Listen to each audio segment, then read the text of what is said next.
약대 선배가 들려주는 이야기. 네, 안녕하세요.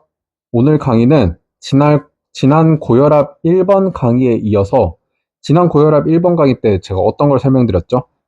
고혈압 치료 약제를 어떻게 선택하는지 그 기전을 통해서 약제들을 설명하는 시간을 가졌고, 이번에는 이제 실제로 이 문제를 어떻게 답을 찍어내는지 그 과정까지를 설명드리도록 하겠습니다.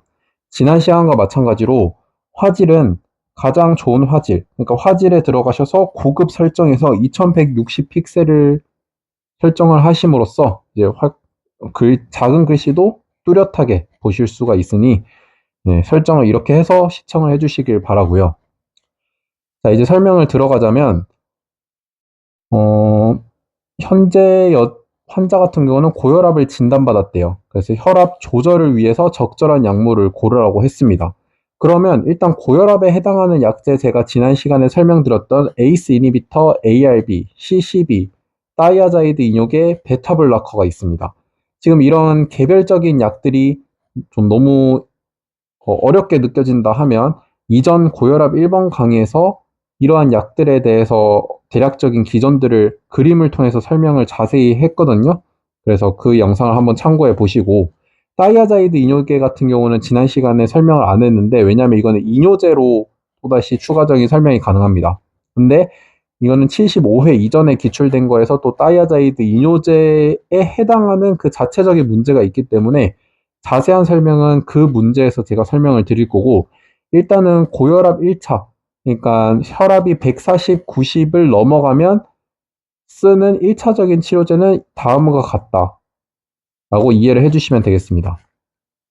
근데 옛날에 이 약물치료학 초창기 때는 이제 고혈압 1차 치료제에서 문제를 내도 충분히 낼만 했어요. 근데 지금은 이제 기출 문제가 쌓이면서 이런 1차 치료제만으로 문제를 내기에는 너무 문제가 쉬워졌습니다. 그래서 다양한 조건들이 붙기 시작하는데, 병용요법이라는 또 기준이 생겨요. 그래서 병용요법이 뭐냐면, 아까 고혈압 같은 경우는 140, 90 넘어가면 고혈압 치료제를 생각하게 될 거고, 거기서 특히 혈압이 160, 100을 넘어가게 되면 한 가지를 넘어서서 한 가지 이상을 쓰게 됩니다.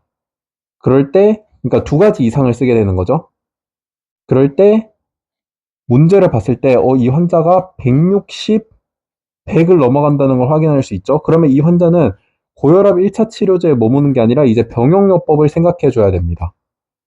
그래서 병용요법을 생각해 줬을 때는 ACE 이니비터 또는 ARB, 그리고 칼슘 채널 블로커, 다이아자이드 이뇨제. 근데 베타 블로커는 빠졌죠. 그래서 이 셋 중에서 두 가지를 병용한다는 거예요. 그러면 병용한다는 기준으로 봤을 때 선택지는 3번과 4번으로 나뉩니다. 3번 베라파밀과 발사르탄, 4번 칸데사르탄, 레르카니디핀, 이렇게 나뉘는데요. 이번에 좀 특이하게 유의해야 될 점은, 우리가 이게 칼슘 채널 블라커인데, 칼슘 채널 블라커가 디핀으로 끝나지만 우리가 뭐 니페디핀, 암로디핀 뭐 이런 게 있지만 잘 들어보지 못한 레르카니디핀이라는 게 나왔어요. 근데 우리는 이런 거에서 좀 겁먹을 필요가 없는 게, 그냥 디핀으로 끝나면 칼슘 채널 블라커 안에 들어간다고 알면 되고, ARB 같은 경우도 살탄으로 끝나면 ARB라는 걸 알 수 있고, 베라파밀 같은 경우는 대표적인 NDCCB가 되겠죠. NDCCB 계열에 속한다. 그래서 결론적으로 봤을 때 3번은 CCB 플러스 ARB를 썼거나, 4번 ARB 플러스 CCB를 썼거나, 이렇게 볼 수 있겠죠. 그러면 병용요법 관점으로 봤을 때는 베라파밀, CCB, 발사르탄, ARB 해당하고, 4번 ARB, CCB 썼기 때문에 3번, 4번 다 답에 들어갈 수 있습니다. 근데 여기서 한 가지 더 꼬았어요. 뭘 꼬았냐면, 문제 조건을 봤을 때 이 환자가 이 고혈압뿐만 아니라 이상 지질 혈증도 갖고 있대요. 그래서 복용하는 약물을 봤더니 심바스타틴, 고지혈증 약을 복용하고 있죠.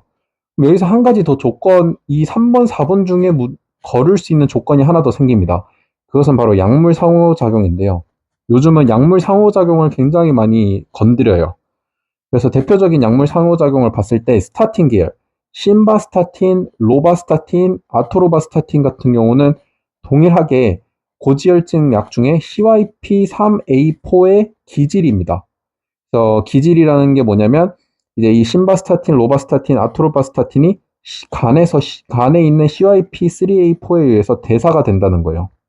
그런데 그 대사되는 것을 마크롤라이드계 항생제와 아졸계, 리토나비르, 베라파밀, 딜티아젬과 같은 약들이 CYP3A4의 저해제가 됩니다. 그러니까 이러한 고지혈증 약들이 CYP3A4에 의해서 대사되는 것을 마크롤라이드계 항생제부터 이 딜티아젬까지에 해당하는 약들이 저해를 한다는 거죠.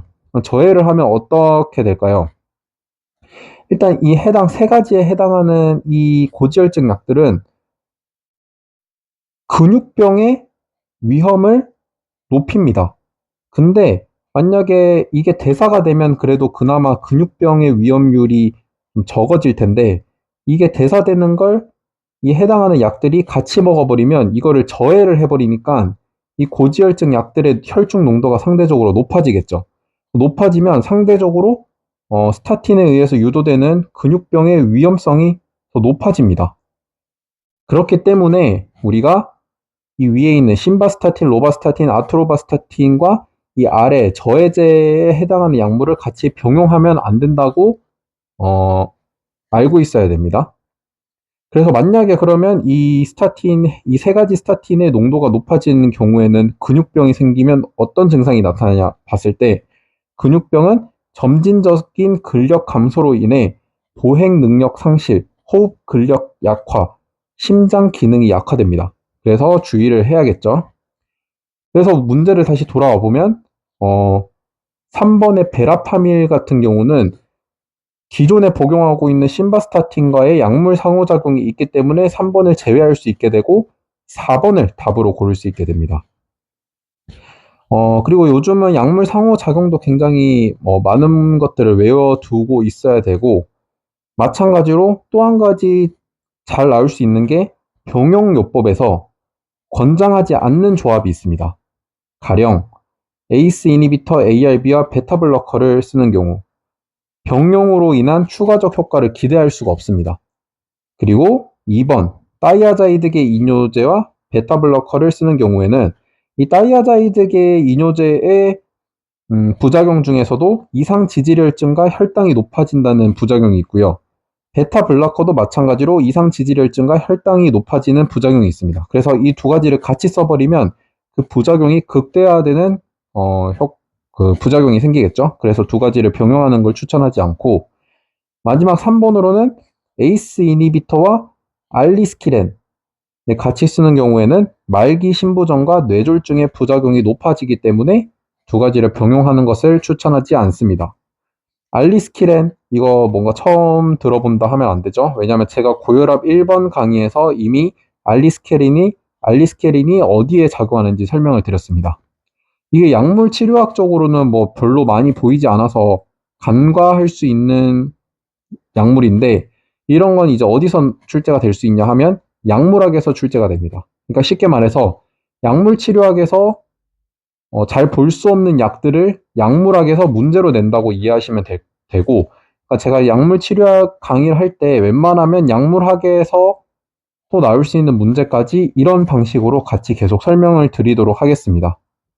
자, 이상으로 문제 2024년도 제75회 1번 문제를 통해서 4번을 답을 찍는 데까지의 과정을 설명을 드렸고 여기에 해당하는 개념들 위주로 설명을 드렸습니다. 앞으로 이제 과거의 기출문제로 돌아가면서 제가 해당하는 개념을 계속 설명드리도록 하겠습니다. 네, 감사합니다.